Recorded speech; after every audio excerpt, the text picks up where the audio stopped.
Gonna use the original one, double-sided sticky tape, put it on top, and use a patterning bit or a flush cut bit with a bearing to run around it. It's pretty simple stuff.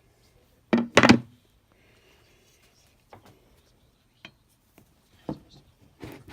going to do this to flush up the outside edge so I know that it's nice and square. Here we go.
Double-sided sticky tape ain't no joke.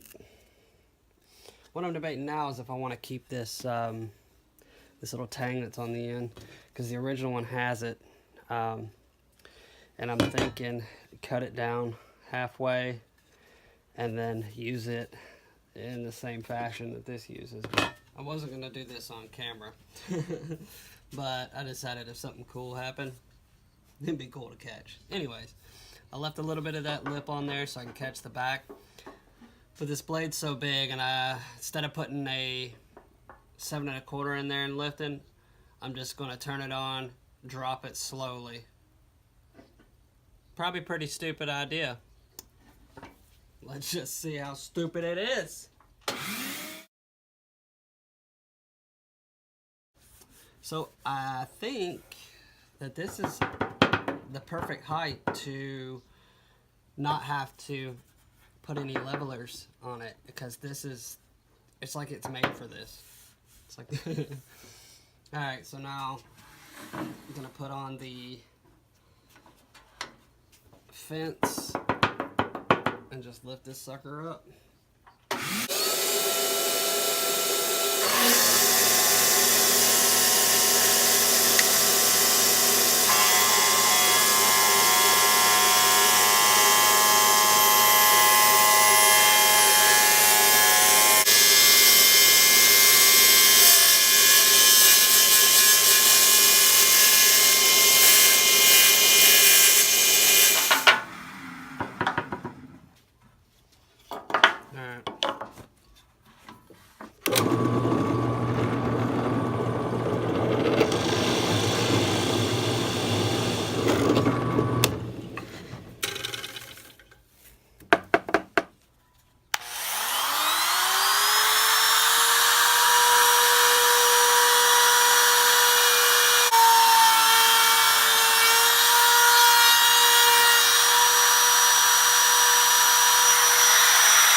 Go through and sand this to widen it a little bit so it's not constantly hitting the blade, and it's just a bad time. It makes terrible noise. The saw sounds terrible. You want to give it that clearance to where it doesn't, the teeth don't scrub. Quick little tip on your jigsaw: take an old blade or whatever,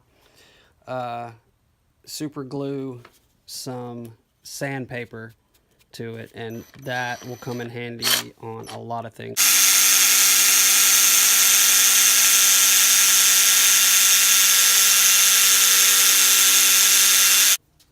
Let's take and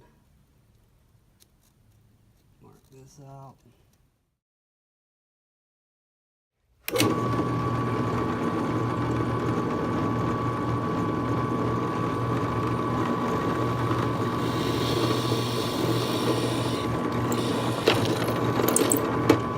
there it is. Let's put a good countersink on this thing now.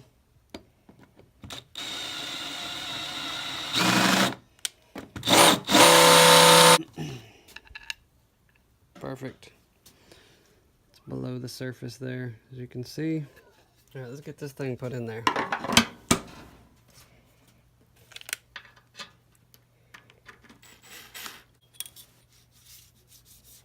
So we're not catching.